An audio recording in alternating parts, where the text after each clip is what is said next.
तो ईरान की मिसाइलों ने जबरदस्त तरीके से इजराइल में तबाही मचा रखी है। इस वक्त इजराइल में ये हालात है कि लोग भागते दिखाई दे रहे हैं। जैसे ही सायरन की आवाज बजती है, लोग भागते नजर आ रहे हैं। नमस्कार, मैं हूं नीलू और आज आपको 2-3 खबरें जो ईरान की मिसाइलों ने तेल अवीव हो या फिर उसके बाकी शहर हो या डिमोना साइट के आसपास के जो इलाके हैं उस पर किस तरह से कहर बरपाया, किस तरह से वहां पर आग के गोले और शोले दिखाई दे रहे हैं और साथ ही साथ जो बिल्डिंगें हैं वो जमींदोज हो गई है। 100 से ज्यादा लोग घायल हो गए हैं। इस बारे में जानकारी देते हैं। तो कल रात की बात की जाए तो कल बताया जा रहा है कि बेन गुरियन एयरपोर्ट पर ईरानी ड्रोन का हमला देखने को मिला है। उससे पहले ये खबर आपको विस्तार से बताए, उससे पहले आपको बता दें कि ईरान ने एक वीडियो जारी किया जिसमें उसके अब तक इस तरह का वीडियो पहले कभी भी ईरान ने जारी नहीं किया। वो मिसाइलों की शक्ति परीक्षण की जो वीडियो थे वो जरूर लोगों को दिखाता था या फिर दुनिया के सामने रखता था, लेकिन इस बार उसने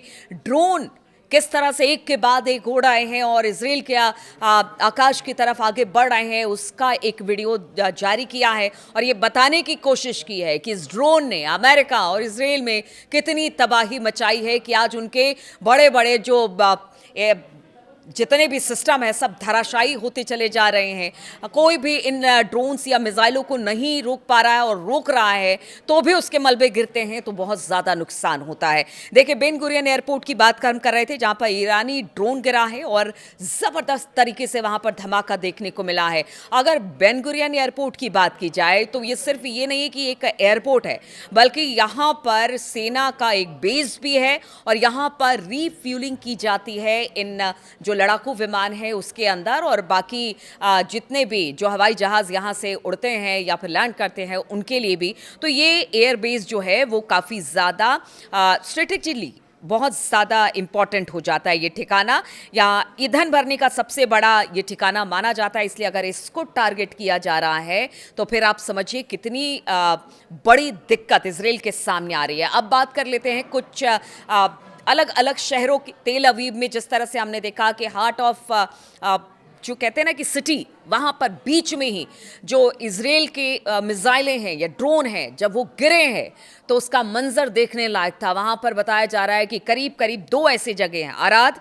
जो कि बिल्कुल परमाणु जो डिमोना परमाणु संयंत्र है उसके बिल्कुल करीब का इलाका है अराद, जहाँ पर 75 लोग घायल हो रहे हैं। हालांकि मरने वालों की अभी किसी तरह की जानकारी नहीं आई है, लेकिन बताया जा रहा है कि जो 75 लोग घायल हैं उनकी हालत बहुत ख़राब है। उनको आनन फानन में तुरंत अस्पताल में एडमिट करा दिया गया। और इसके अलावा अगर बात की जाए जो डिमोना का साइड है उसके आसपास के भी कुछ इलाके हैं, वहाँ पर भी 35 लोग घायल हुए हैं। अब ये समझिए कि किस तरह से जिस इजराइल और जो नेतन्याहू ये कहते थे कि बहुत ज़्यादा डरने की इजरायली लोगों को ज़रूरत नहीं है क्योंकि हमारा एयर डिफेंस सिस्टम इतना ज़बरदस्त है कि इन तमाम मिसाइलों और ड्रोन को पकड़ लेगा, लेकिन ऐसा हो नहीं रहा है। और एक कह लीजिए कि गजा में आज तक हमने वो तस्वीरें देखी थी जब बिल्डिंग धराशायी हो गई थी, पूरा का पूरा शहर तबाह हो गया था।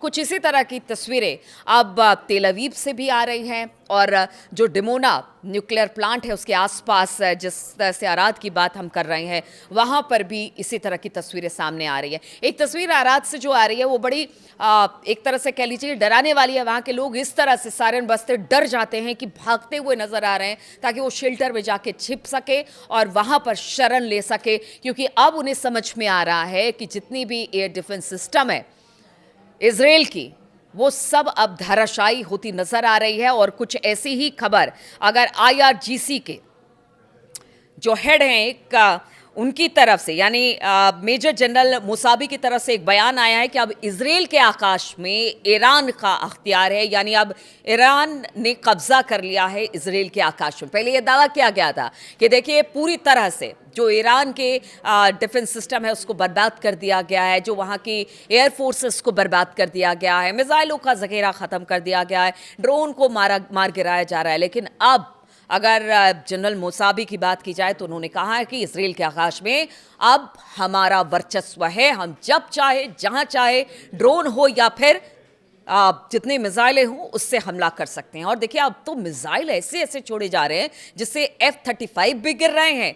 और आप समझिए कि कल अगर बात की जाए जिस तरह से एक मिसाइल छोड़ी गई और एयर डिफेंस सिस्टम इसराइल का और ईरान की जब मिसाइलें टकराई हैं तो वो नीला धुआं और वो जो कहते हैं ना कि ये स्पेस में वो सारी चीज़ें जो देखने को मिली है उससे ज़रूर अब इस बात की चिंता सताने लग गई है कि ये युद्ध कहाँ जाएगा।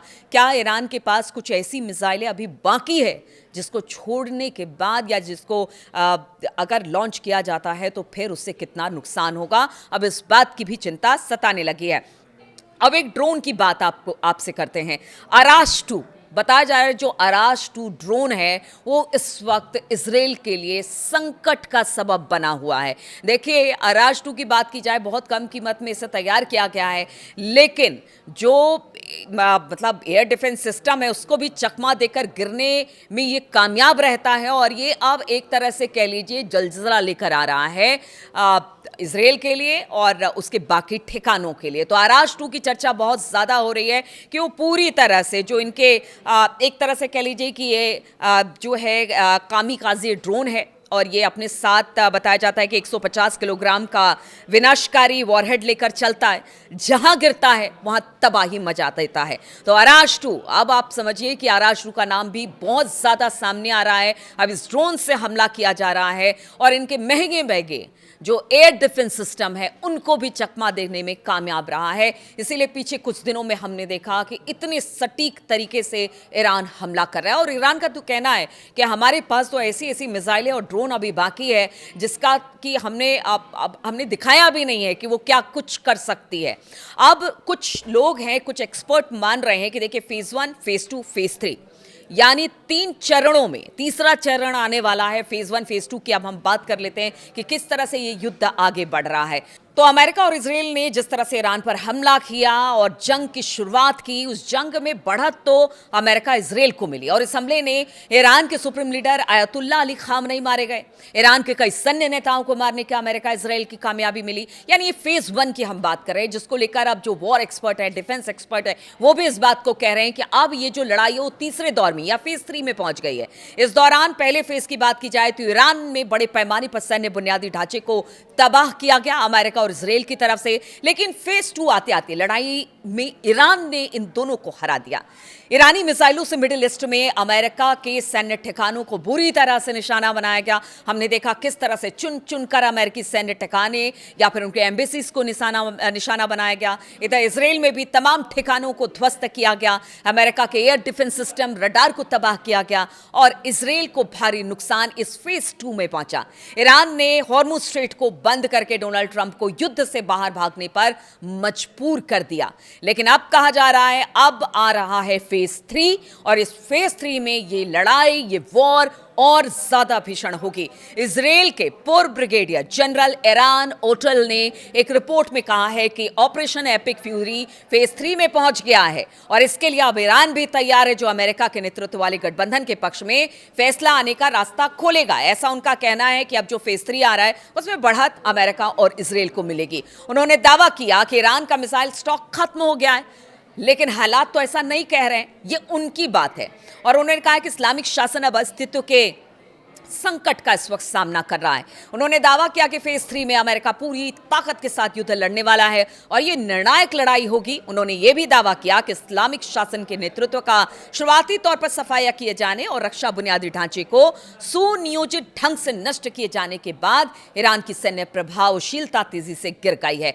लेकिन जिस तरह के हमले पीछे कुछ दिनों में हमने देखा कि ईरान ने किए हैं, उससे तो यही लगता है कि अभी ये लंबी लड़ाई के प्लान में है और एक एक कर अपने पत्ते ईरान खोल रहा है। ऐसे में तीसरे फेज में किसको बढ़त मिलेगी? दावा तो दोनों तरीके से हो रहा है, लेकिन किसे बढ़त मिलेगी वो देखने वाली बात होगी। इधर ईरान मिसाइल की बात की जाए तो जो एक्सपर्ट हैं उनका कहना है कि भंडार खत्म हो रहा है और उन्होंने दावा किया है कि युद्ध के शुरुआती हफ्तों में अंधाधुंध हमले करने के कारण ईरान के घातक बैलिस्टिक मिसाइल और ड्रोन का स्टॉक लगभग खत्म हो गया है।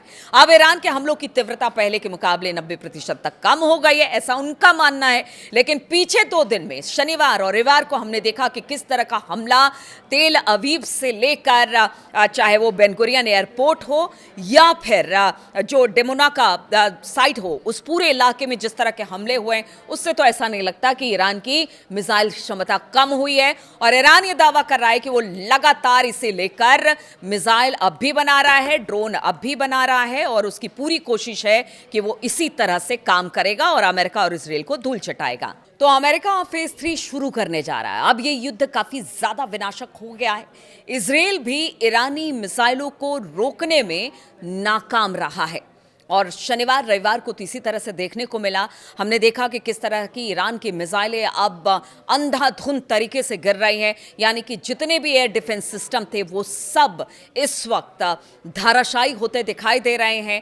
अमेरिका का फेज 3, इसे कौन जीतेगा? जिसको फेज 3 कहा है अमेरिका ने, क्या ये ईरान जीतेगा या फिर अमेरिका जीतेगा? अब सवाल इसी पर उठ रहे हैं कि इस फेज 3 की लड़ाई कितनी भीषण और कितनी खतरनाक होगी, क्योंकि दोनों तरीके से, दोनों तरफ से अब आर पार की लड़ाई के मूड में है। इधर ट्रंप का कहना है कि अब बहुत जल्द इस लड़ाई को खत्म किया जाएगा। वहीं पर अगर ईरान की बात की जाए तो उन्होंने कहा कि हमने तो अपने सारे पत्ते खोले भी नहीं है, अभी तो बहुत सारी ड्रोन और मिसाइलें बाकी है। और चौंकाने वाली है जब इजराइल और अमेरिका के को उनके जंगी जहाज़ों को और बाकी चीज़ों को जब तबाह करेंगे, तब पता चलेगा कि ईरान के साथ युद्ध कर वो उन्होंने कितना बड़ा खतरा मोल लिया है। अब देखना होगा, जिस फेज 3 की बात हो रही है वो फेज 3 आखिर जीतेगा कौन? आप भी बताइए कि इस फेज 3 की लड़ाई कहां जाएगी, कौन जीतेगा, कौन शह और मात के पोजीशन में रहेगा? इंतजार रहेगा आपके कमेंट्स का। बहुत बहुत शुक्रिया मेरे साथ इस वीडियो में शामिल होने के लिए।